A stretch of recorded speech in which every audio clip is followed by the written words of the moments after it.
Um, okay. Good evening, judges. My name is Faye.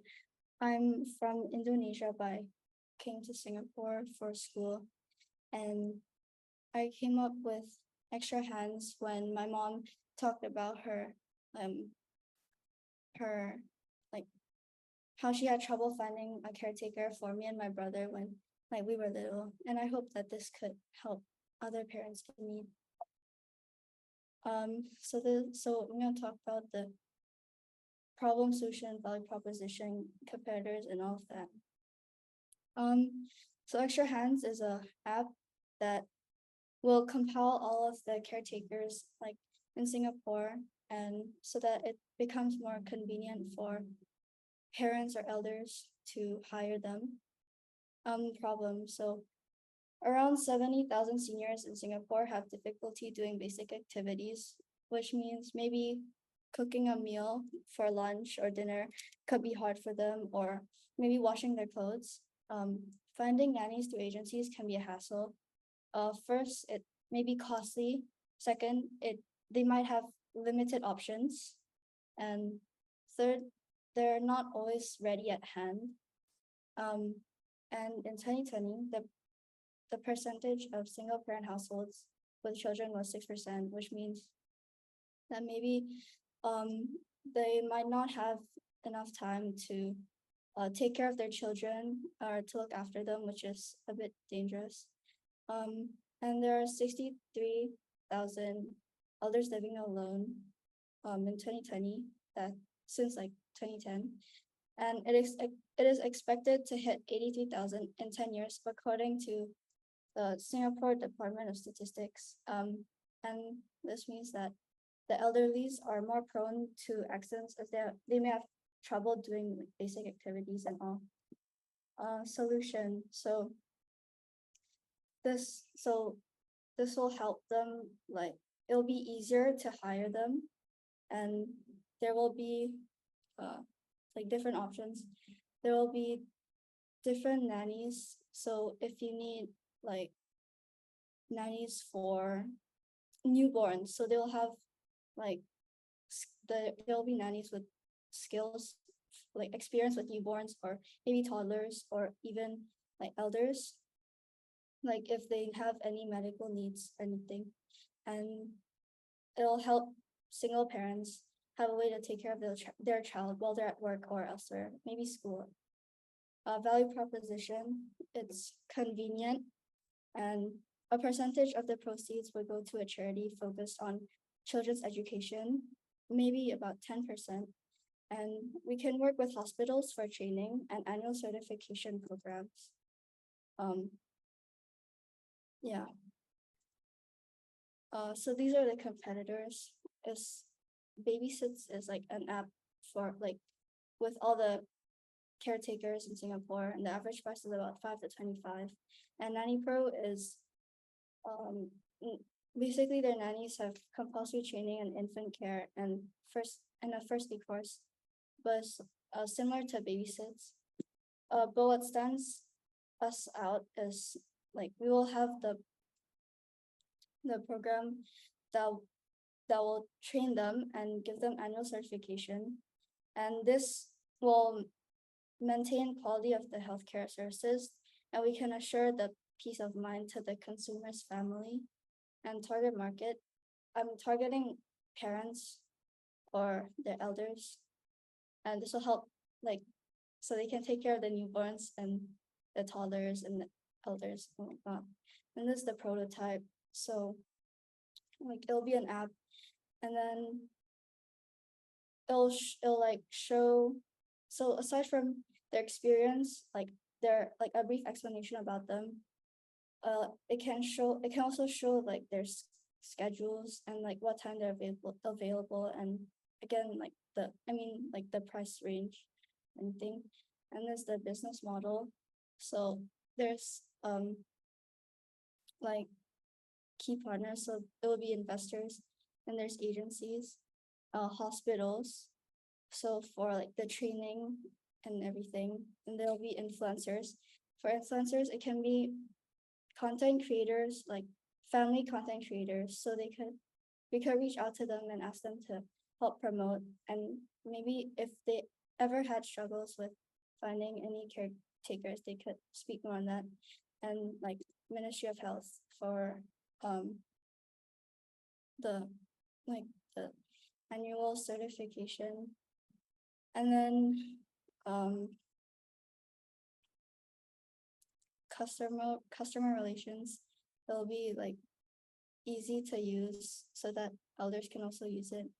And you can like, so for example, like Grab, after every ride you can give feedback or rating, so there would also be something like that with this app. And revenue stream is like commission, so yeah, commission, advertising, and the program. And the cost structure is marketing costs and technological costs. The key activities would be like the service we provide, and like the certification and the training. Yeah. And this is the revenue model. So we can advertise on social media or any websites, or like the content creators, the training program. So aside from like training the nannies and the certification, we can also, like, other people can also sign up their own nannies for the program, so we can take profit from that. And for the commission, we can cut a percentage from the service fee, like around 5 to 10%. Thank you. Oh, wait, customer relation. Again, there would be like customer service. So in case anything bad or good happened, you could like give feedback. Thank you for listening. Thank you, Faye. I really, I mean, the idea that got me, got my attention was when you said influencers and ministries, how you very well linked, that even you can get influencers on board, and then, you can have ministries also on board to help get the extra help. So perfect idea. Please, judges, go ahead for your questions. Anyone? Ethan, Pawan, Nicole, anyone? Great. I like this. Can you just run me through your target market again? Is for folks who have elderly at home, kids and toddlers and that sort of thing. Is that right? Yeah. It's very interesting, this, isn't it? So there's actually almost two different stakeholders in your business, aren't there? There's the ones who are actually consuming it, and then you have your actual customer who's actually paying for it. How do you think you can best work to make sure that all the stakeholders involved within your business are going to be happy, and each one of them is going to be satisfied with your service? Like if someone hires a nanny, then they don't like them, or there's any problem, they could like give a call to like the customer like service thing.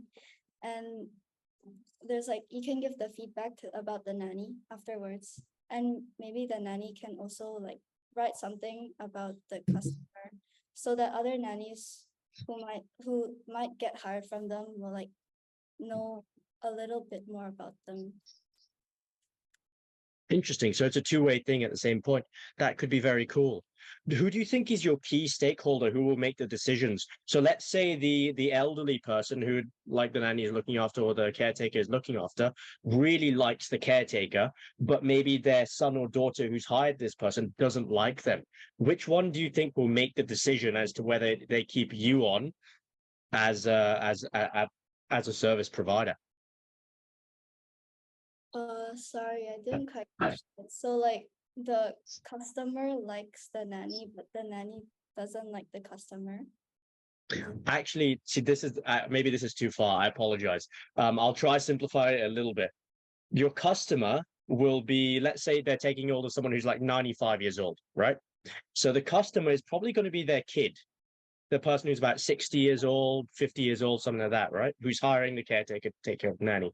Now, your consumer is the person who's actually consuming your service, meaning they're the person the caretaker is actually taking care of in that sense. So if the consumer, the elderly person, really likes the caretaker, but the customer, the son or daughter, doesn't like the caretaker, how are you going to be able to ensure that they continue with you? Is there something that you'll offer them? Is there a way that, I mean, you don't have to have an answer now. I just think it's an interesting one because there's so many different, we face similar problems in education. I do apologize. So it's one that if you have an answer, there's always a great thing for us, but something to think about perhaps. Sorry, I know it's a complicated one. I think like it wait, sorry. I think It's okay, Faye. I mean, you can get back to him, send sorry. him an I email. don't really Absolutely follow. okay. So relax. No stress. I feel like Simon Cowell now. I apologize, Faye. Pavan, Nicole, any Yeah. question? Yeah. Faye, I have a quick question. I just want to ask you, have you done any kind of research to figure out how what is your target audience size? Like how many, working moms and dads are there? Let's say if you want to start this out in Singapore, right? Like what is kind of the need in terms from a demand standpoint? Do you have any kind of numbers of how many people are looking up, let's say nanny on Google or something like that?